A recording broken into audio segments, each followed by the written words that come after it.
dalam mengangkat marwah pendidikan. Yang terhormat, Kepala Organisasi Riset Ilmu Pengetahuan Sosial Humaniora, Profesor Ahmad Najib Burhani PhD. Yang kami hormati, Kepala Pusat Riset Pendidikan, Ibu Trina Fizanti PhD. Yang kami hormati, para narasumber, Profesor Dr. Unifah Rosyidi, Bapak Bahrul Hayat PhD, dan Bapak Indra Karismaji. Yang kami hormati, moderator Bapak Dr. Deni Hadiana. Yang kami hormati seluruh peserta acara Green Edu Research Webinar Series menakar keandalan filosofis, pedagogis, dan strategis RUU Sisdiknas dalam mengangkat marwah pendidikan yang telah bergabung melalui Zoom dan YouTube. Puji syukur marilah kita panjatkan kehadirat Allah Subhanahu wa Ta'ala yang senantiasa memberikan kita kesehatan dan kesempatan untuk dapat bergabung menyaksikan acara Green Edu Research Webinar Series menakar keandalan filosofis, pedagogis, dan strategis RUU Sisdiknas dalam mengangkat marwah pendidikan pada hari ini, tanggal 16 September 2022. Perkenalkan, saya Nurul Fauzi Izazi yang akan memandu acara pada siang hari ini. Sebelum acara dimulai, perkenankan saya mengingatkan pada para hadirin untuk senantiasa menjaga ketertiban selama acara berlangsung dengan mematikan mikrofon. Saya juga mengingatkan untuk mengisi daftar hadir dan kuesioner yang terdapat pada kolom chat. Kami informasikan juga bahwa sertifikat akan dikirimkan ke alamat email yang Bapak Ibu isikan pada link kuesioner. Selanjutnya, izinkan saya membacakan susunan acara pada siang hari ini. Yang pertama adalah laporan kegiatan yang akan disampaikan oleh Kepala Pusat Riset Pendidikan, Ibu Trina Fizanti PhD. Yang kedua adalah sambutan sekaligus pembukaan oleh Kepala Organisasi Riset IPSA, Bapak Profesor Ahmad Najib Burhani PhD. Yang ketiga adalah doa yang akan dipimpin oleh Bapak Dr. Siamu Manurung. Yang keempat adalah diskusi dengan narasumber yang akan dipandu oleh moderator Bapak Dr. Deni Hadiana. Dan yang terakhir adalah penutup. Baik, memasuki acara pertama, yaitu laporan kegiatan yang akan disampaikan oleh Kepala Pusat Riset Pendidikan, Ibu Trina Fizanti PhD. Kepada Ibu, kami silakan. Terima kasih banyak Mbak Nurul. Assalamualaikum warahmatullahi wabarakatuh. Selamat siang Bapak Ibu semua. Pertama-tama kami ucapkan terima kasih atas kehadiran Kepala ORIPSA Green, Bapak Profesor Ahmad Najib Burhani, juga kepada narasumber kita, kepada Profesor Dr. Unifah Rashid MPD sebagai Ketua Umum Pengurus Besar Persatuan Guru Republik Indonesia, juga kepada Bapak Bahrul Hayat PhD sebagai Ketua Umum Himpunan Evaluasi Pendidikan Indonesia, juga kepada Bapak Indra Karismaji sebagai Direktur Pendidikan Vox Populi Institute Indonesia. Tentunya hari ini seperti sudah disampaikan tadi, kita mencoba mengangkat hal yang sangat penting bagi pendidikan di negara kita ini dengan mencoba mengangkat isu filosofis, pedagogis, dan strategis dari adanya RUU Sistem Pendidikan Nasional kita. Dan tentunya sebagai pusat riset, sebuah pusat riset di bawah RIPSA, kita sebagai periset di bidang pendidikan memberikan perhatian kepada RUU ini, tentunya karena pertimbangan adalah kompetensi yang kita bangun, dan tentunya diskusi ini kita mencoba melihat secara lebih akademik ya melihatnya, dan mencoba memberikan juga masukan nantinya kepada pengambil kebijakan, dan tentu dalam hal ini adalah kepada Kemendikbudristek. Sebenarnya kita juga mengundang Kemendikbudristek pada diskusi kita ini, namun Bapak Anindito mempunyai kesibukan lain sehingga tidak bisa hadir. Kami juga ingin mengenalkan bahwa pusat riset ini saat ini ada 76 riset yang ada di sini, jadi ada peneliti dan juga rekayasa, dan kami memberikan juga khusus dari perhatian dari pusat riset ini adalah kepada pendidikan kebangsaan, ya, pendidikan multikulturalisme, inklusif begitu. Kemudian juga kita mencoba mengangkat isu-isu dengan pendidikan vokasi dan pendidikan terkait dengan inovasi ya, inovasi sosial. Jadi sebenarnya kita melalui webinar ini banyak hal yang kita ingin mencoba mendalami dari Bapak Ibu narasumber maupun juga dari nanti para pembicara lainnya di dalam memberikan masukan bagaimana kira-kira rancangan riset desain riset dari program riset pendidikan ini ke depan. Kita ingin menyusun itu semua dan tentunya terima kasih sekali lagi kepada narasumber yang telah bersedia hadir. Dan salah satu poin penting kami juga bahwa basis dari pekerjaan kita ini adalah science-based policy. Ya. Jadi kita coba memberikan scientific evidence yang lebih solid tentunya melalui riset-riset yang lebih kredibel. Demikian dari kami, terima kasih sekali lagi kepada Bapak Ibu narasumber, kepada Prof. Najib, dan juga kepada seluruh peserta yang bersedia hadir pada hari ini. Assalamualaikum warahmatullahi wabarakatuh. Waalaikumsalam warahmatullahi wabarakatuh. Terima kasih Ibu. Acara selanjutnya adalah sambutan oleh Kepala OR IPSH, Bapak Profesor Ahmad Najib Burhani, PhD. Sekaligus mohon perkenannya untuk membuka acara ini. Kepada Bapak, kami silakan. Terima kasih Mbak Nurul. Assalamualaikum warahmatullahi wabarakatuh. Selamat siang Bapak Ibu semuanya. Salam Swastiastu, Namo Buddhaya, salam kebajikan. Pertama-tama saya mengucapkan terima kasih kepada Ibu Trina Fizanti yang sudah menyelenggarakan acara yang sangat penting ini dan sangat dibutuhkan oleh pemerintah kita di dalam persiapan di dalam penyiapan tentang undang-undang RUU Sisdiknas. Kemudian kepada para pembicara yang hadir di pertemuan ini, Prof. Unifah Rosidi, Pak Bahrul Haya, dan Pak Indra Karismiaji, dan juga nanti moderator kita, Pak Denny Diana. Tadi pagi sebetulnya ada telepon ya dari 2 kali itu Mas Nino Aditomo itu yang sebetulnya ingin hadir ya pada acara ini, tetapi rupanya sudah ada jadwal yang tidak bisa ditinggalkan ya gitu ya untuk untuk dihadiri. Jadi menyampaikan salam dan permohonan maaf kepada teman-teman Bapak Ibu semuanya yang hadir di sini, dan insya Allah nanti beliau akan siap untuk hadir ke BRIN atau kita bersama-sama datang ketemu Mas Nino di Kemdikbudristek. Kami sudah lama berkawan dan sebetulnya sering berkomunikasi, jadi nanti mungkin bisa kita lanjutkan pertemuan dengan beliau baik di BRIN ataupun di Kemendikbud. Ada beberapa catatan yang saya coba untuk baca ya yang terkait dengan RUU Sisdiknas ini. Yang pertama kita tahu bahwa kenapa pemerintah mohon dikoreksi ya nanti kalau kamunya ada kesalahan dari saya itu ya. Kenapa pemerintah mengajukan RUU yang sekarang sudah masuk di dalam prolegnas? Yang pertama tentu saja memang ada mandat dari Undang-Undang 1945 untuk merancang penyelenggaraan satu sistem pendidikan nasional.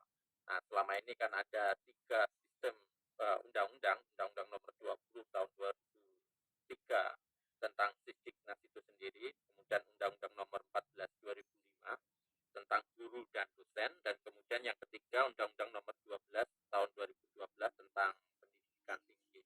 Dan ada beberapa poin yang saya kira susah untuk diterapkan di dalam aturan turunan ketika mengacu kepada 3 undang-undang.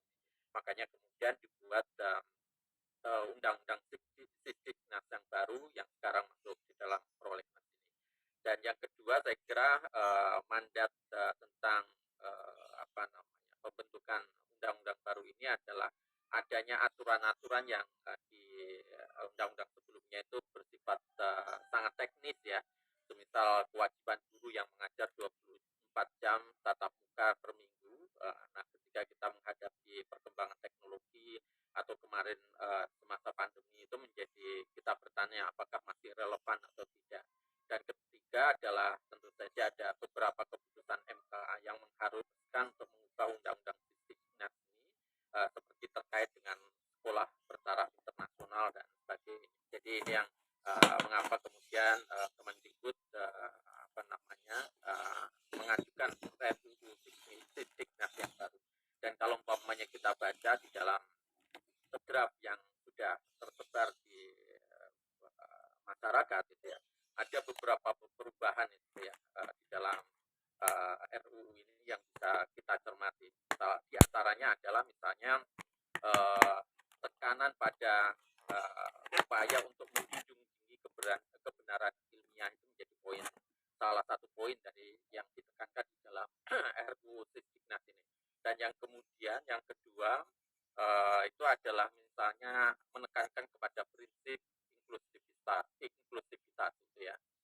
Terus kemudian ada upaya untuk memahami bahwa adanya disparitas dan diversity keragaman yang ada di Indonesia, dan karena itu ketika menerapkan standar pendidikan nasional sepertinya harus memahami tentang disparity dan diversity.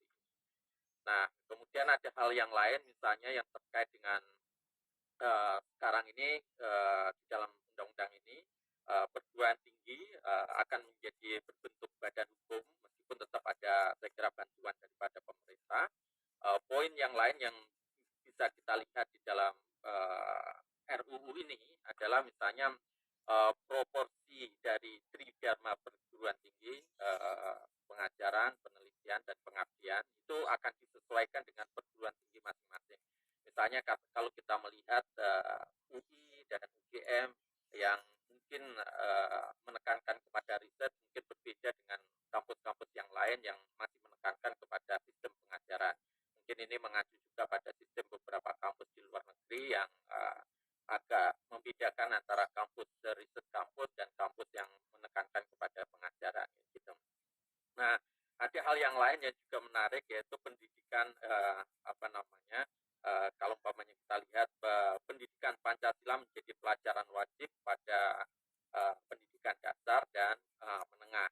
Kemudian ada mata pelajaran wajib pendidikan agama, Pancasila, dan bahasa Indonesia, dan kemudian ada muatan wajib yaitu matematika, IPA, IPS, seni dan budaya, pendidikan jasmani dan olahraga, keterampilan atau kecakapan hidup, dan muatan lokal. Jadi itu saya kira kalau umpamanya kita lihat ada beberapa yang ada di dalam perubahan di dalam RUU baru ini. Tentu setiap poin dari perubahan ini akan ada diskusi dan mungkin kontroversi. Di antaranya misalnya konsep daripada inklusivitas itu ada kelompok-kelompok tertentu yang mempermasalahkan misalnya kenapa ada konsep inklusivitas tetapi kata misalnya kepercayaan tidak masuk di dalam undang RUU yang baru ini gitu ya. Jadi itu adalah diskusi yang berkaitan dengan beberapa poin perubahan dan juga urgensi. Ini menjadi sesuatu yang penting untuk kita kaji bersama. Nah, kalau umpamanya kita melihat beberapa tahapan dari pembentukan peraturan perundang-undangan di negara kita, sebetulnya kan ada 5 tahap, mulai dari perencanaan, penyusunan, pembahasan, pengesahan, dan pengundangan. Beberapa waktu lalu masih dalam perencanaan, kita berbicara dengan Mas Nino, dan bahkan perencanaannya masih dalam tahap pertengahan. Sekarang rupanya sudah masuk di dalam prolegnas ya gitu ya, yang kemudian perlu untuk mendengarkan masukan-masukan dari masyarakat dan berbagai stakeholder daripada pendidikan itu. Dan ketika itulah kita memiliki posisi yang sangat penting, peran yang sangat penting, maksud saya itu waktu yang sangat penting untuk segera memberikan masukan terhadap perbaikan dari RUU Sisdiknas ini. Karena segala hal sebagai semua masyarakat yang ada di Indonesia adalah at stake di dalam kaitannya dengan keberadaan dari RUU Sisdiknas ini. Semoga di dalam diskusi kita ini kita akan mendapatkan banyak masukan, perspektif, dan diskusi yang hidup sehingga kita bisa mencatat beberapa hal penting yang kita bisa nanti diskusikan lagi bersama dengan Kemendikbud, bersama dengan Mas Nino dan sebagainya. Mari kita buka diskusi dan acara kita siang hari ini dengan bacaan basmalah. Bismillahirrahmanirrahim. Sekian dari saya. Assalamualaikum warahmatullahi wabarakatuh. Waalaikumsalam warahmatullahi wabarakatuh. Terima kasih Bapak atas berkenannya membuka acara ini. Hadirin yang kami hormati, untuk menambah keberkahan dan kelancaran acara webinar kita pada siang hari ini, mari kita panjatkan doa yang akan dipimpin oleh Bapak Dr. Janu Manurung. Kepada Bapak, kami silakan. Baik, Assalamualaikum warahmatullahi wabarakatuh. Mohon izin saya untuk baca doa dengan berbahasa Arab. Ila hadratin Nabi Mustafa Rasulullah sallallahu alaihi wasallam khususan ala hadhihi al-Fatihah. A'udzubillahi minasyaitonir rajim. Bismillahirrahmanirrahim. Alhamdulillahi rabbil alamin arrahmanirrahim maliki yaumiddin. Iyyaka na'budu wa iyyaka nasta'in ihdinas siratal mustaqim. Siratal ladzina an'amta 'alaihim. Alhamdulillahi rabbil alamin hamdan hamidin hamdan syakirin hamdan wafi ni'amahu wa yukafi majidah. Ya Rabbana lakal hamdu kama yanbaghi jalali wajhika 'azim sultanik. إلهنا يا الله أنت مقصودنا ورضاك مطلوبنا أعطينا محبتك ومغفرتك يا الله ويا أرحم الراحمين. اللهم اغفر لنا ذنوبنا ولوالدينا وارحمهما كما ربيانا صغيرا ولجميع المسلمين والمسلمات والمؤمنين والمؤمنات الأحياء منهم والأموات برحمتك يا أرحم الراحمين.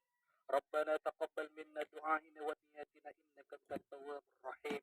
اللهم سهلنا يا الله في قراءة الدروس وفي حج الدروس وفي موضوعات الدروس إنك أنت يا الله خير الفاتحين يا مجيب السائلين استجب دعانا إنك أنت التواب الرحيم.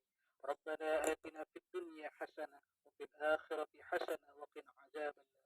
سبحان ربك رب العزة عما يصفون والسلام على المرسلين والحمد لله رب العالمين. السلام عليكم ورحمة الله وبركاته. Waalaikumsalam warahmatullahi wabarakatuh. Amin amin ya rabbal alamin. Hadirin peserta Green Edu Research Webinar Series menakar keandalan filosofis, pedagogis, dan strategis RUU Sisdiknas dalam mengangkat marwah pendidikan. Sebelum melanjutkan sesi paparan oleh narasumber, kami akan menampilkan video resmi terkait RUU Sisdiknas dari Kementerian Pendidikan, Kebudayaan, Riset, dan Teknologi.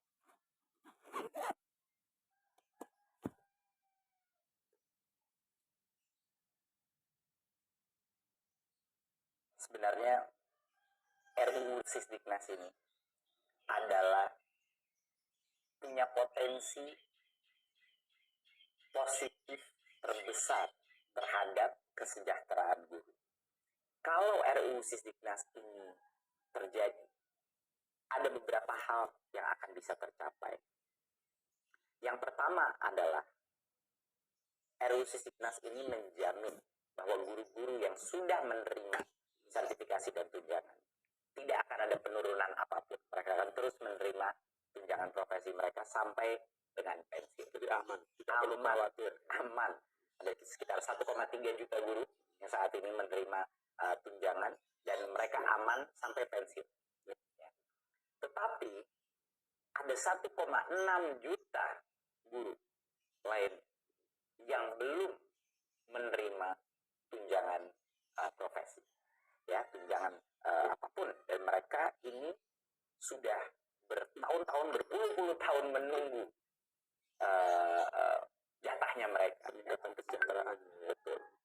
Kalau RUU Sisdiknas ini berhasil kita loloskan, yang 1,6 juta guru ini akan bisa langsung menerima tunjangan, dan artinya kesejahteraan meningkat tanpa harus menunggu proses sertifikasi dan mengikuti program PPG.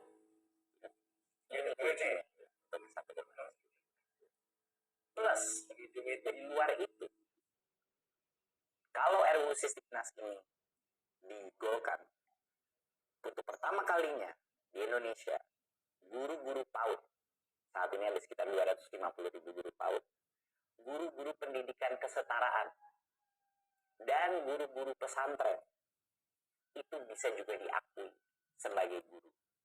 Dan pada saat mereka memenuhi syarat, mereka bisa juga menerima tunjangan.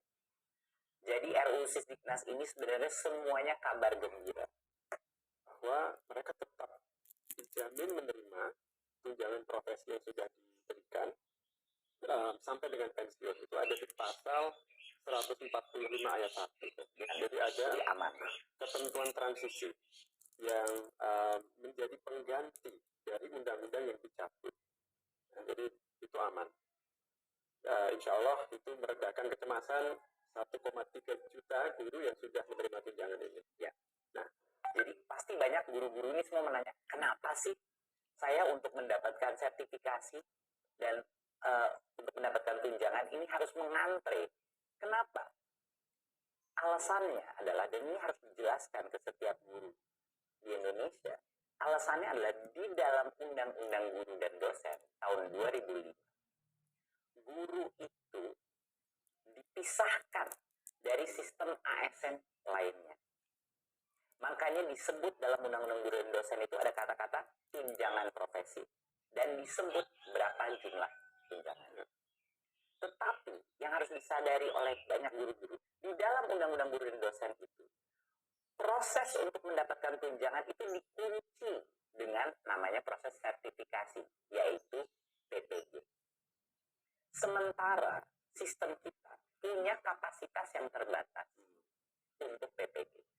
Per tahun kira-kira maksimal 60 sampai 70 ribu proses PPG itu. Dan itu harus dibagi dua. Harus ada PPG untuk guru-guru baru, prajabatan, menggantikan yang pensiun, yang kita selalu kekurangan guru, ya, karena banyak yang pensiun setiap tahunnya. Plus harus dibagi sama PPG dalam jabatan, yaitu yang kita bahas hari ini. Guru-guru 1,6 juta guru ini yang masih belum yang ngantre menunggu sertifikasi PPG. Jadi bayangkan, itu peraturan Mas Nino keluar di tahun 2005.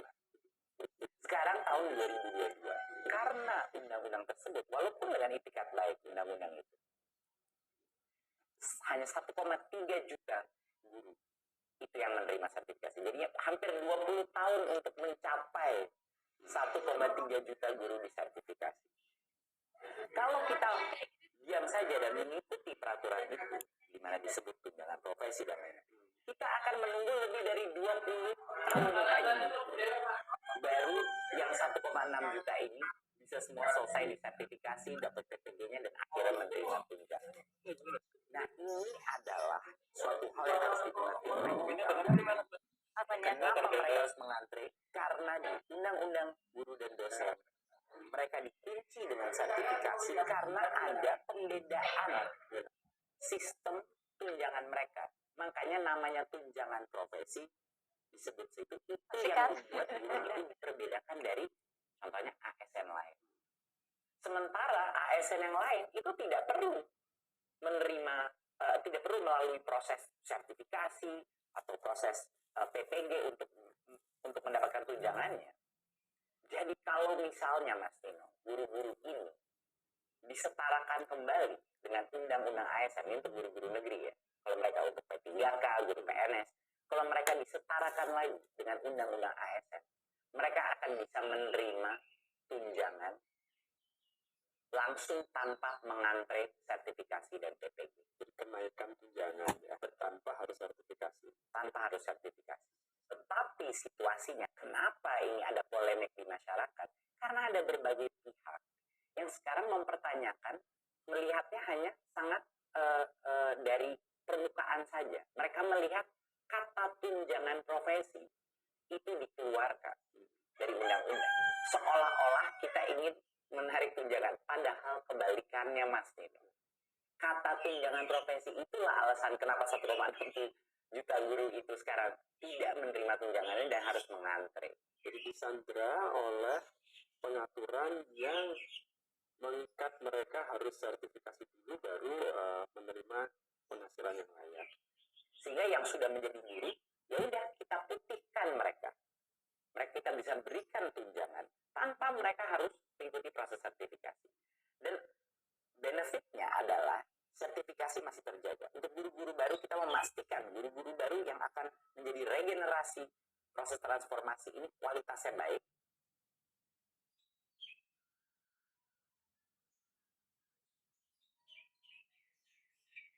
Baik, para hadirin, saya ingatkan kembali untuk senantiasa menjaga ketertiban dengan menonaktifkan mikrofon. Ya, para hadirin, selanjutnya mari kita lanjutkan acara inti, yaitu diskusi yang akan dipandu oleh moderator Bapak Dr. Denny Hadiana. Beliau merupakan peneliti dan koordinator program pada Pusat Riset Pendidikan BRIN. Kepada Bapak Denny, kami silahkan. Saya ingatkan kembali untuk menonaktifkan mikrofon. Terima kasih. Kepada Bapak Dini, kami silakan. Terima kasih Pak Nurul, pembawa acara kita. Bapak Ibu semua, Assalamualaikum warahmatullahi wabarakatuh. Waalaikumsalam. Alhamdulillah bersama kita ini telah hadir Prof. Unipah, Mas Indra, dan Pak Bahrul.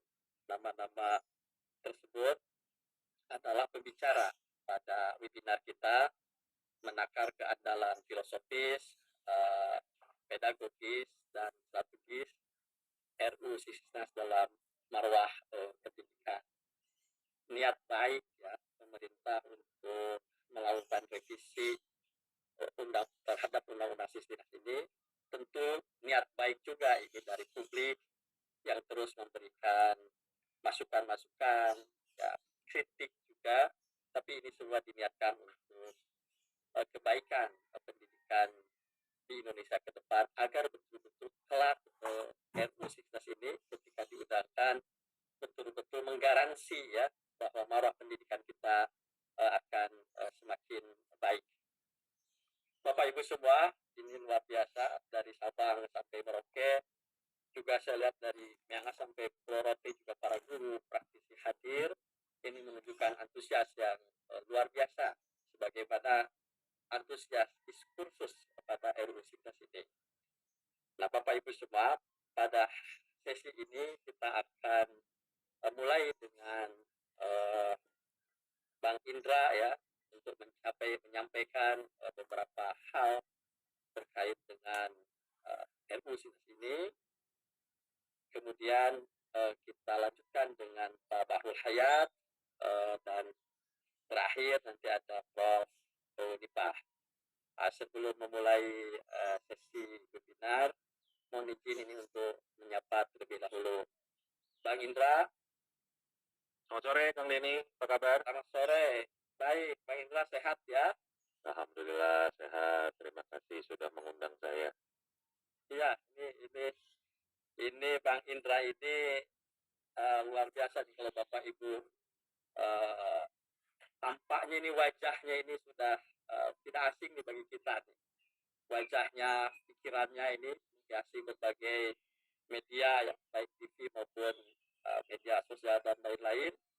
Beliau saat ini direktur pendidikan di Vox Populi dan masih banyak lagi. Dan ini yang menarik dari beliau ini nih, berkat perjuangan. Nah, ini menarik bisa bacakan.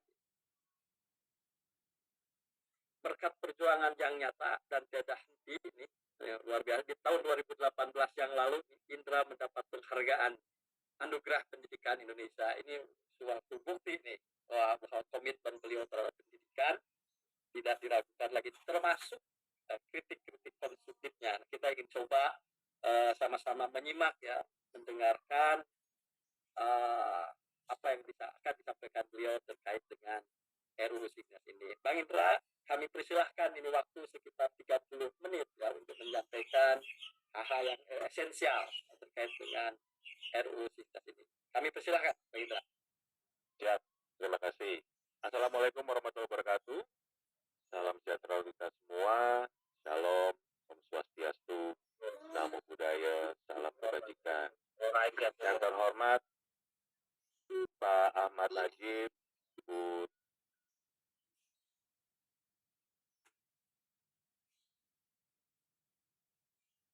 suara saya sudah terdengar? Sudah Pak, Ya, ya, saya ulangi lagi yang terhormat Pak Ahmad Najib, Bu Trina Pisanti, Kang Denny, juga para narasumber yang saya banggakan, ada Prof. Unipah, ada Pak Bahrul Hayat, dan juga Bapak Ibu sekalian, peserta kegiatan diskusi kita di siang hari ini.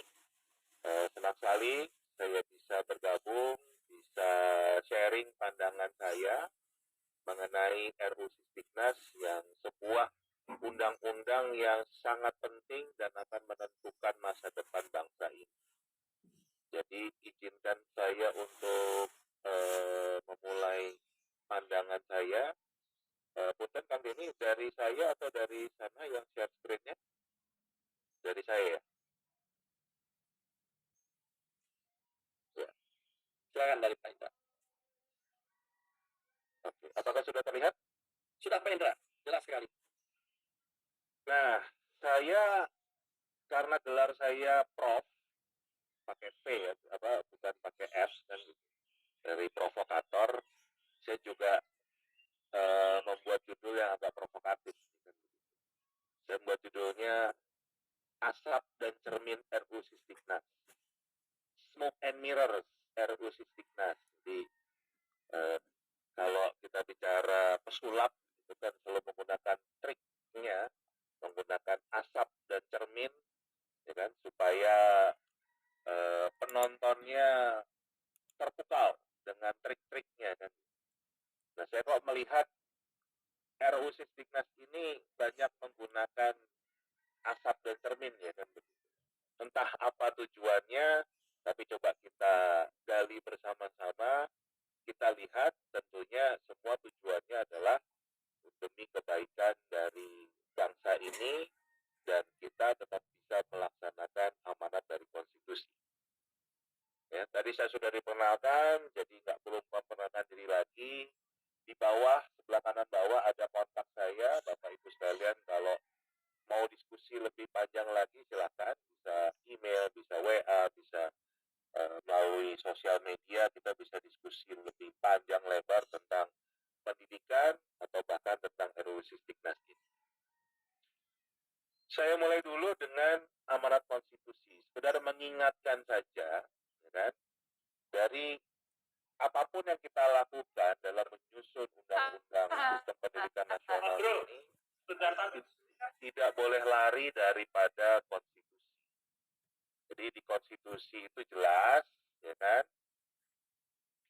kalau urusan pendidikan bahasanya adalah urusan mencerdaskan kehidupan bangsa, itu harus menjadi tugas pemerintah.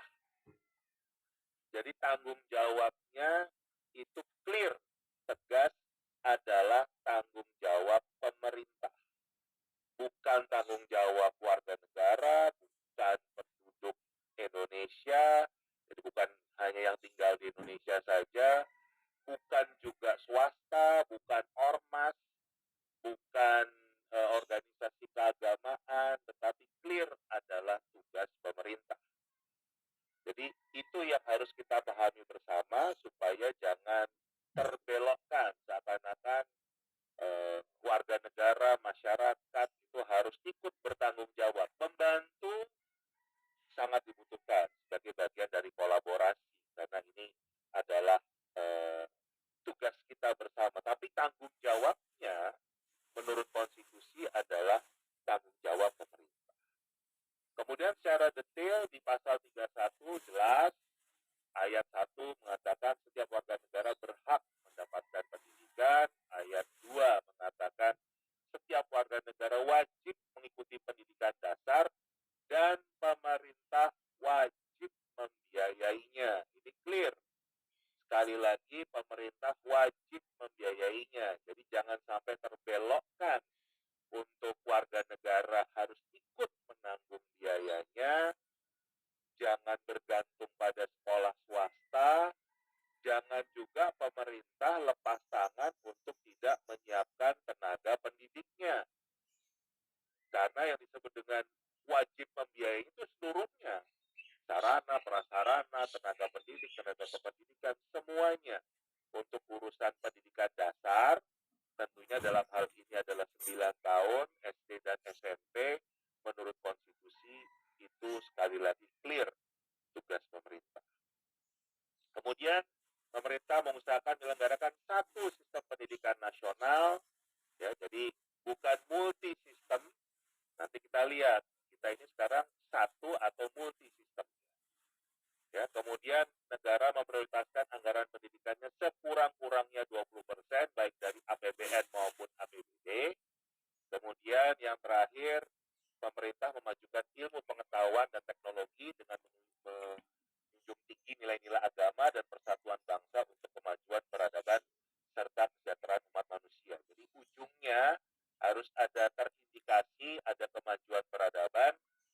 supaya masyarakatnya sejahtera. Jadi menurut saya amanat konstitusi ini sangat clear. Ya.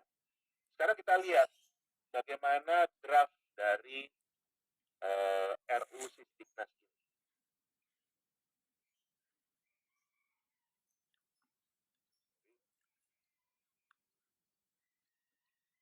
Ya, kalau kita melihat yang sebelah kiri ini adalah undang-undang yang lama, ya, undang-undang yang lama, jadi yang Undang-Undang Nomor 20 tahun 2003 tentang sistem pendidikan nasional, menurut saya sudah sesuai dengan amanat konstitusi. Di sini dikatakan pasal 1 ayat 18, wajib belajar adalah program pendidikan minimal yang harus diikuti oleh warga negara Indonesia atas tanggung jawab pemerintah dan pemerintah daerah. Clear. Tanggung jawab di pemerintah. Pasal 1 ayat 30 juga mengatakan menteri adalah menteri yang bertanggung jawab dalam bidang pendidikan nasional. Clear juga, jadi penanggung jawabnya urusan pendidikan nasional adalah Menteri Pendidikan dan Kebudayaan. Menariknya di draft Undang-Undang Sisdiknas versi Agustus 2022 ini berubah. Di pasal 1 ayat 13, wajib belajar adalah program pendidikan minimal yang harus diikuti oleh warga negara Indonesia. Yang dihilangkan adalah tanggung jawab pemerintah. Jadi sepertinya arahnya ini warga negara disuruh bertanggung jawab untuk urusan wajib belajar. Menurut saya ini bertentangan dengan amanat konstitusi. Dasarnya kenapa dibuat seperti ini sama sekali tidak dijelaskan di naskah akademik maupun di penjelasan. Kenapa berubah dari tadinya tanggung jawab pemerintah sesuai dengan amanat konstitusi, sekarang berubah. Mengikuti pasal 1 ayat 19-nya. Menteri adalah menteri yang menyelenggarakan urusan pemerintahan di bidang pendidikan. Jadi hanya sebagai event organizer, penyelenggara urusan pemerintahan bidang pendidikan. Tidak lagi menjadi penanggung jawab. Pertanyaan tentunya adalah, kalau undang-undang ini disahkan, siapa yang bertanggung jawab pada bidang pendidikan? Pemerintah sudah lepas tanggung jawabnya, menteri pun ikut lepas tanggung jawab. Jadi sangat berbahaya kita tidak memiliki penanggung jawab bidang pendidikan. Oke? Nah, sudah seperti itu, ya kan? Peran masyarakat sebagai pengawas dan mitra justru dihapuskan. Di Undang-Undang Nomor 20 tahun 2003 ada lembaga-lembaga mandiri seperti BSNP, Badan Standar Nasional Pendidikan, yang sudah dihapuskan, dibubarkan, dan bahkan sebelum ganti undang-undang. Dasarnya juga nggak jelas. Dan Dewan Pendidikan juga dihapuskan, komite sekolah juga dihapuskan. Jadi menurut saya agak bahaya, penanggung jawabnya tidak ada, kemudian peran masyarakat sebagai pengawas dan mitra pendidikan juga dihapuskan. Jadi, dan sekali lagi juga tidak ada penjelasannya. Tidak ada kajian akademis di naskah akademik, tidak ada. Kenapa? Badan Standar Nasional Pendidikan dihapuskan. Yang menarik justru penjelasannya adalah Indonesia tadi beragam, ya kan begitu. Kalau beragam, makanya standarnya harus dibuat beragam. Jadi menurut saya juga aneh lagi nih cara berpikirnya, kan begitu. Kalau standar dibuat beragam, namanya bukan standar. Standar itu ya harus sama, kan? Dan standar itu bukan harusnya menjadi target tertinggi. Standar itu adalah kalau kita ibaratnya menganalogikan seperti kita punya ada ratusan kuda, ya standar itu dari kuda yang paling lemah kan. Jadi itu menjadi standar minimal. Tapi kalau sekarang standarnya dibuat berbeda-beda, alasannya kita itu berbeda-beda, ya namanya bukan standar nasional lagi kan. Itu sekali lagi pandangan saya. Nah, ini kondisi yang ada. Mungkin banyak yang tidak paham, tapi kalau kita bedah kondisinya seperti ini. Kemudian target atau tugas dari pemerintah tadi untuk urusan pendidikan adalah mencerdaskan kehidupan bangsa. Pertanyaannya, sudah 77 tahun kita merdeka, sudah sejauh mana capaian mencerdaskan kehidupan bangsa ini? Kalau kita ngelihat di hasil PISA yang terakhir, ya kalau dibandingkan dengan negara lain, ya kita lihat ini rata-rata negara OECD di atas ini nih, dan di atas ini kita di bawah sini nih. Membaca di bawah, matematika di bawah, sains di bawah, dan ini sudah berlangsung 20 tahun lebih dari tahun 2000. Jadi, apakah ini indikator kalau memang program pemerintah itu efektif dalam bidang pendidikan, atau justru malah harusnya ada perbaikan? Kan? Dan itu yang tidak dibahas dalam revisi Undang-Undang Sisdiknas ini. Seharusnya kan justru membongkar kenapa sudah dari tahun 2003 saat Undang-Undang Sisdiknas ini diluncurkan, disahkan, sampai 2022 bangsa ini nggak cerdas-cerdas juga kalau dibandingkan dengan bangsa-bangsa lain.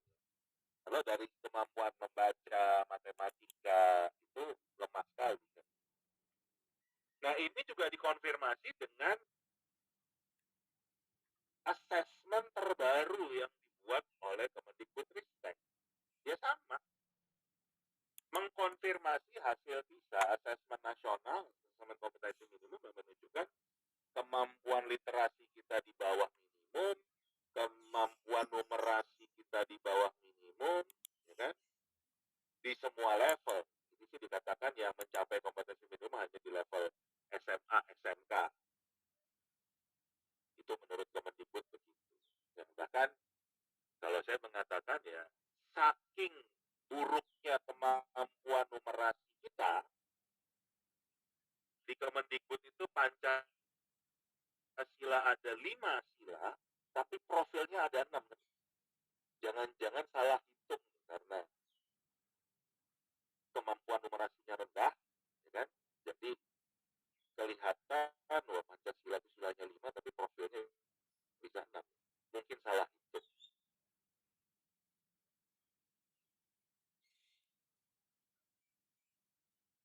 Ini temuan lain lagi yang menarik. Ini sekarang dibuat oleh Bank Dunia. Membandingkan kemampuan membaca kita, Indonesia ya sebelah kiri, yang tengah itu Vietnam, dan negara-negara OECD yang lain. Kita lihat, Indonesia itu kemampuan membaca dengan persentase terbesar itu berada di level yang paling bawah, 55,4%. Vietnam persentase terbesar itu yang di tengah.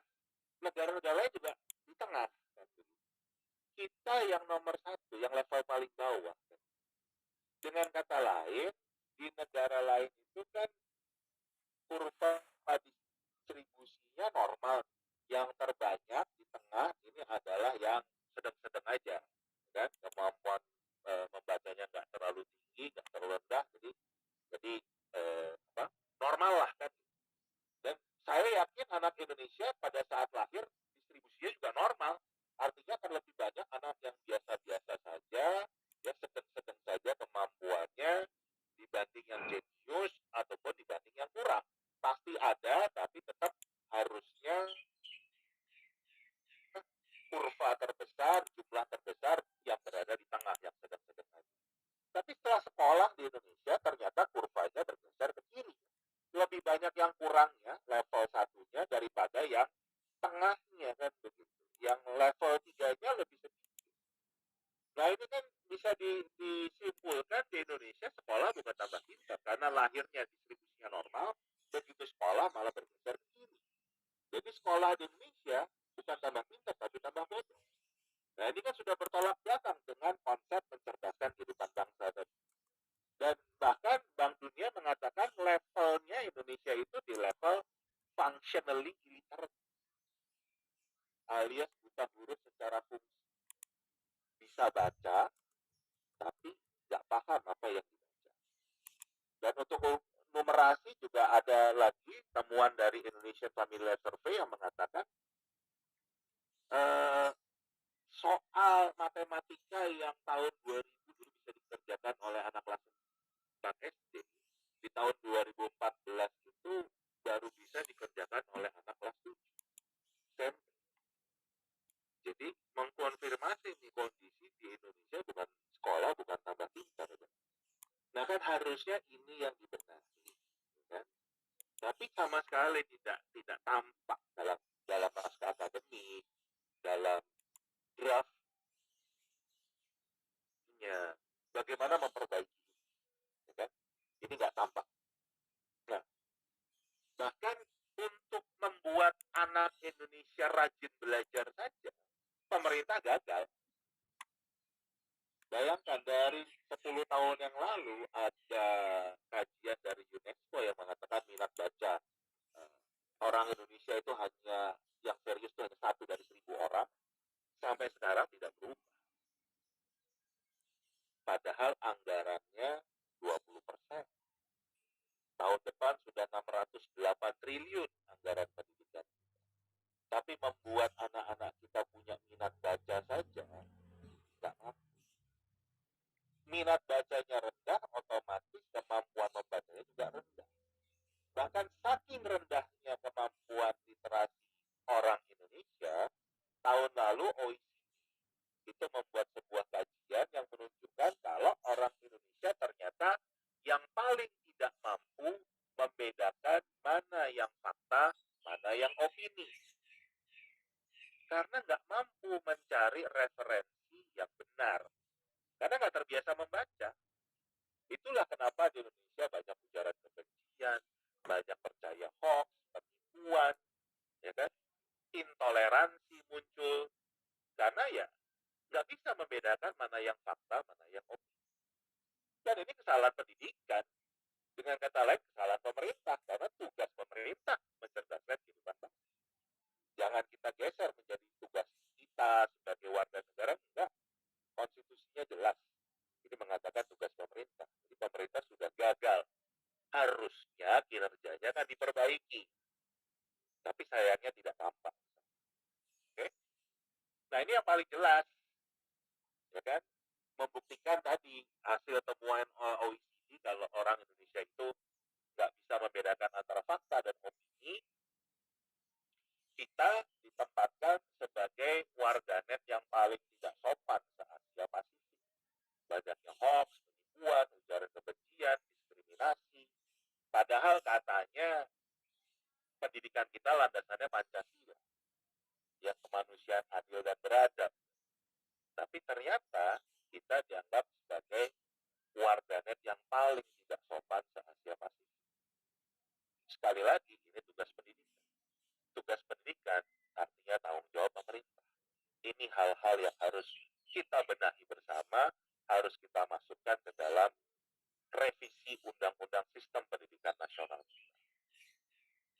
Nah, kemudian indikator lain kalau bangsa ini udah cerdas atau belum. Tahun 2022 ini kita masih muda nggak diadu domba.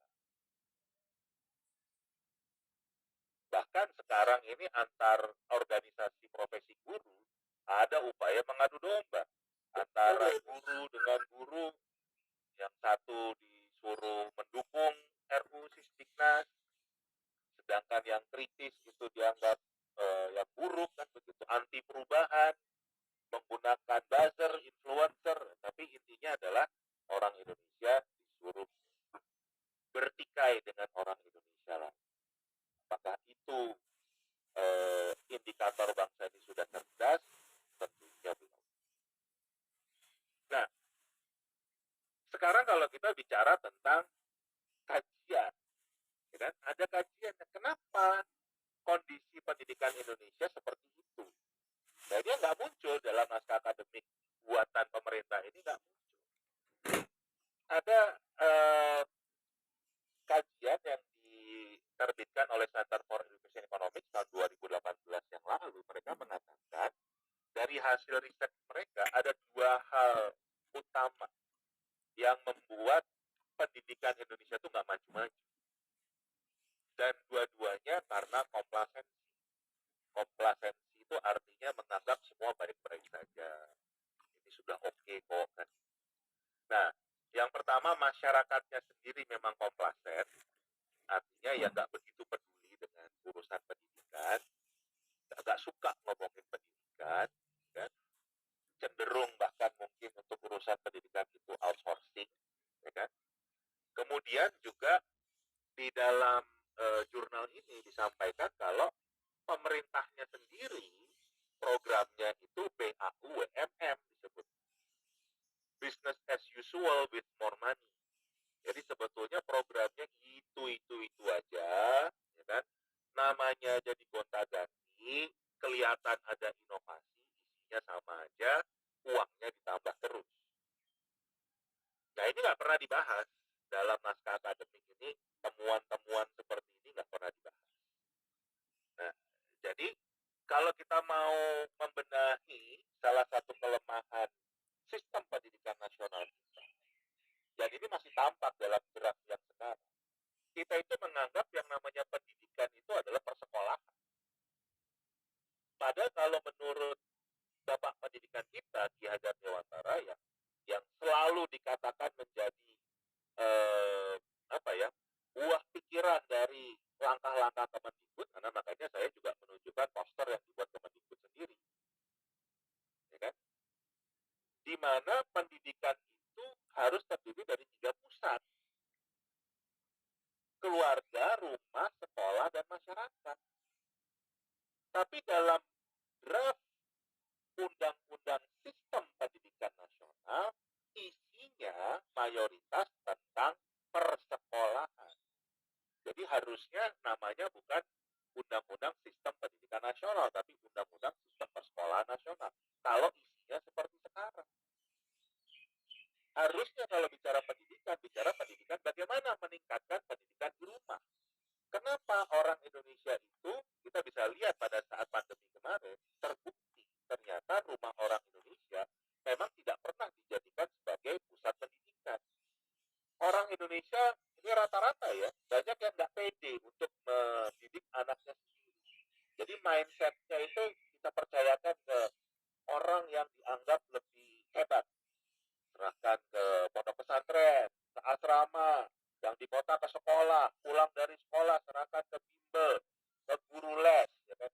Jadi rumah bukan sebagai tempat untuk menuntut ilmu, untuk belajar, untuk dididik, tapi sebagai tempat indekos.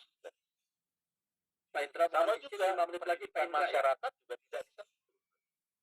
Mohon izin Pak Indra. Kalau kita bandingkan, misalnya karena saya pernah lama tinggal di Amerika Serikat, yang namanya ada kota-kota kecil itu bahkan hidupnya dari kegiatan sekolah. Jadi salah satu hiburan orang Amerika itu adalah pertandingan olahraga dari sekolah di daerahnya kan. Jadi itu yang menggerakkan roda ekonomi, itu yang membuat pendidikan itu salah satunya pendidikan masyarakat. Jadi nggak melulu urusan angka skor sekolah. Nah, ini yang sama sekali pandangan ini tidak tersentuh dalam undang-undang yang lama maupun revisi yang. Padahal itu adalah buah pikiran Bapak Pendidikan kita. Harusnya bicara pendidikan harus seimbang antara rumah, sekolah, dan masyarakat. Ini yang tadi saya katakan, program-program pemerintah yang katanya inovasi, kalau buat saya ilusi inovasi. Dan saya sering disebut-sebut sebagai orang yang anti perubahan. Katanya Kemendikbud yang sekarang sudah banyak membuat terobosan. Saya sebagai orang pendidikan bingung terobosannya yang gimana. Karena kayak sekarang program unggulan mereka, sekolah penggerak. Menteri yang dulu ada sekolah rujukan, menteri yang dulu ada rintisan sekolah bertaraf internasional, sebelumnya lagi ada sekolah tinggi, ya kan? Kemudian ujian nasional dihapus, tapi buktinya digantikan oleh asesmen nasional. Yang anggarannya asesmen nasional itu 500 miliar, hanya 30-45 orang per sekolah, ya kan? Sedangkan dulu ujian nasional anggarannya 200 miliar untuk satu angkatan, semua sekolah. Cocok kan? BAU, WNM, business as usual with more money. Setiap ganti menteri, ganti kurikulum. Buktinya sekarang ganti juga menjadi kurikulum merdeka. Jadi ini yang terjadi karena kita nggak pernah punya perencanaan atau cetak biru atau grand design, ya kan? Pendidikan Indonesia yang dari Sabang sampai Merauke ini bagaimana? Jadi selalu saja ganti menteri, programnya sebetulnya sama, ulang saja. Dan menurut teman-teman APPI, nanti mungkin Prof. Unifa juga bisa mengkonfirmasi, Pak Presiden sendiri menyampaikan hal yang sama. Kita butuh cetak biru pendidikan Indonesia sebelum membuat aturannya. Tapi kenapa? Ini sekarang pemerintah justru mendorong, katanya mau bikin aturannya dulu baru dibikin peta jalannya. Nah, ini bingung juga cara berpikirnya. Kenapa demikian? Pak Indra, mohon izin 5 menit lagi Juga Pak Indra. kalau kita bicara tadi meningkatkan kemampuan literasi, numerasi, itu dari pembuat tes PISA-nya kita sudah dikasih rekomendasi. Dan rekomendasinya nggak ada satupun yang dijalankan oleh pemerintah. Gimana mau meningkatkan mutu pendidikan kita? Kita udah berobat ke dokter, bayarnya mahal, udah dikasih obat, tapi kita maksain beli obat yang menurut kita sendiri kan. Jadi saya mengatakan kita ini sering pusing. Kita biasa minum Paramex, ya kan? Periksa ke dokter, dokternya di rumah sakit OECD, nama tesnya bisa. Dokter bilang, oh kamu tuh bukan cuma pusing biasa, kamu tuh darah tinggi, jadi harus kurangin makanan yang asin-asin dan dikasih obatnya amlodipin misalnya. Tapi yang dibeli bukan amlodipin, yang dibeli malah Bodrex kan. Kita lihat rekomendasi OECD itu clear.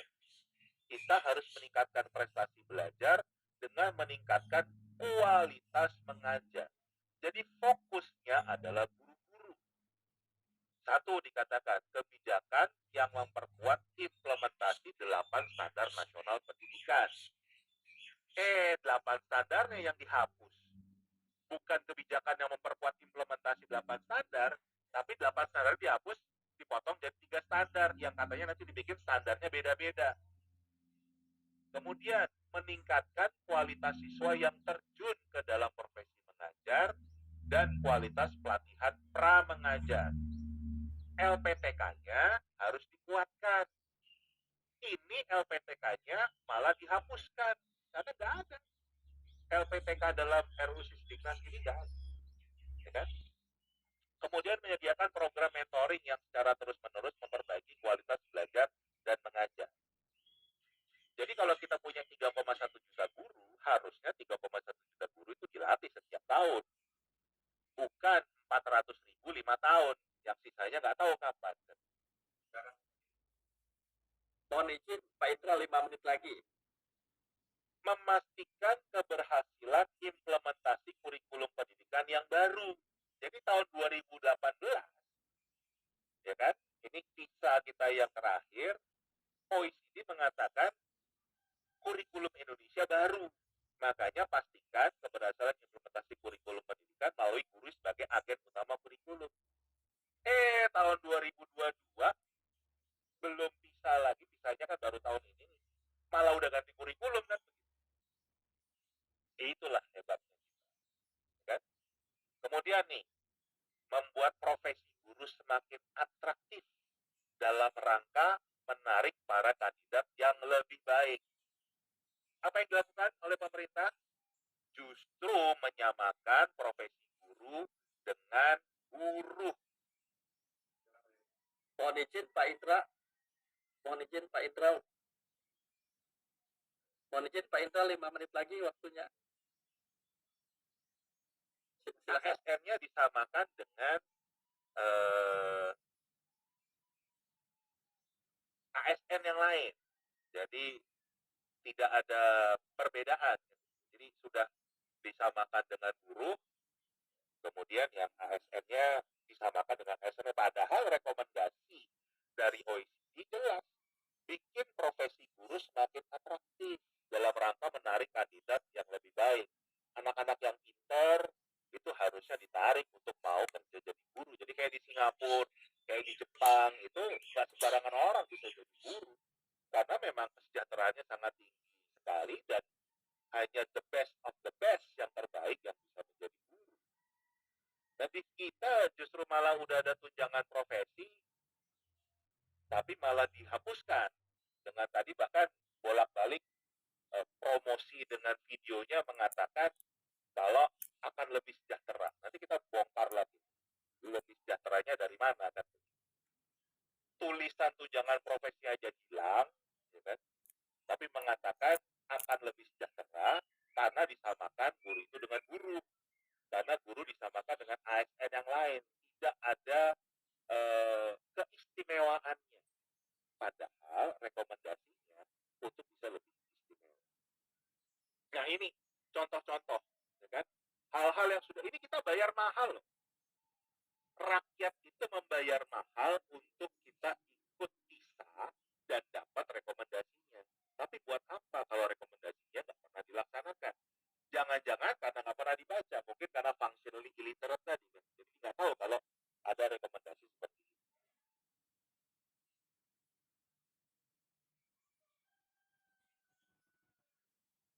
Pak Indra mohon izin. Oke. 5 menit lagi Pak Indra sudah selesai Nah, waktunya. kemudian Pak Indra mohon izin. Halo. kita lihat dari kita ini satu sistem atau multi sistem. Silakan nanti Anda sendiri yang menilai. Kalau saya terus terang melihatnya kacaunya pendidikan kita karena kita belum satu sistem. Lihat, ini yang paling mudah. Halo Pak Indra. Waktunya sudah habis Pak Indra ya.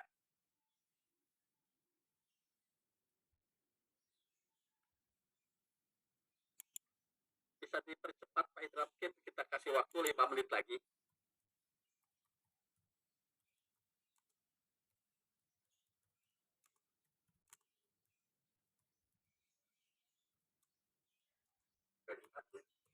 Halo Pak Indra. Oke. Mohon izin 2 menit lagi barangkali kita lanjut ke yang lain Pak Indra ya.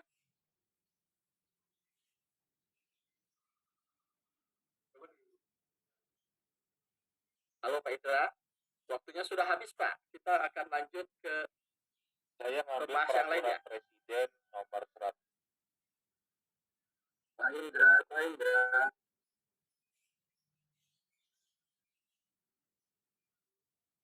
Pak Indra waktunya sudah habis ya. Saya ngambil peraturan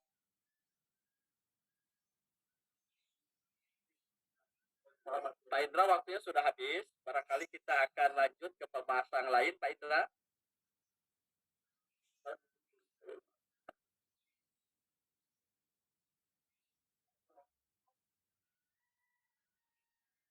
Pak Indra waktunya sudah habis ya. Kita lanjut ke pembicara yang lain.